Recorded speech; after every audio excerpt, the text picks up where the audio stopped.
Officiating a game is difficult enough. When a fan, athlete, or Jim Boeheim does their best angry ice dancing impersonation, referees are forced to take necessary action. It's the Referee Roundtable. There's an evil creature at work during athletic events. People get emotionally invested. They may say something or even act out of character, and even cross certain societal boundaries. Jim Langan, Brooks Wells, and Joe Wells joining me for the NTV Referee Roundtable at Grand Island Central Catholic High School. Guys, think back to one moment, one scenario when maybe the train kind of came off the tracks and things got out of hand with a coach, player, fans, they needed to be tossed, something like that. Jim, start with you. You know, normally in high school and college events in Nebraska, we haven't had major problems like that. But normally what you do is you try to ref the game. If it gets too bad, you might have to go to an activities director.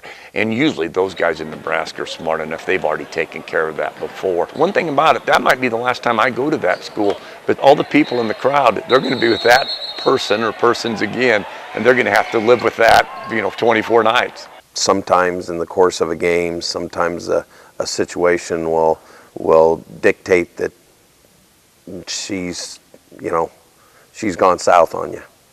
There's no worse feeling in the world. I'm not a big technical foul guy because I like to think over the years I've gotten better at communication.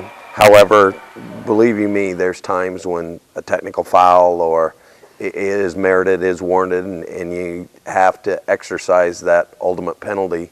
You know, there's many times where after a game I feel like I've, certain situations have come up during the game where I feel like I struggled, got myself into a tough spot, or, thought maybe I could learn from something. I know there's been a lot of quiet car rides home with my dad where he's tried to get me to speak up, or I've been quiet for the first 45, 50 minutes because something happened in the game that I was extremely uncomfortable with. And the difference between me answering this question and those guys, they've been at it so much longer than I have, that I can still bounce ideas off those guys.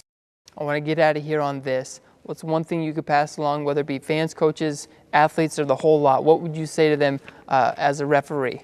As a referee, I would say that just continue to come and support the kids, support the games, because I feel like the crowds need to be bigger to support those kids and those coaches and all the time that they put in.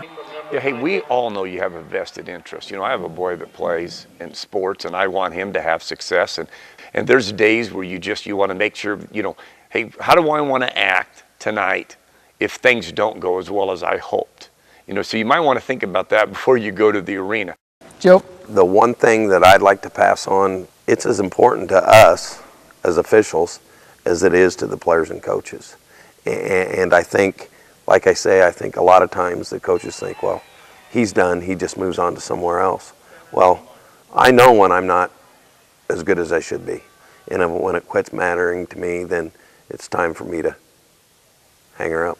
The next time you're at a game, remember, they don't have a dog in the fight.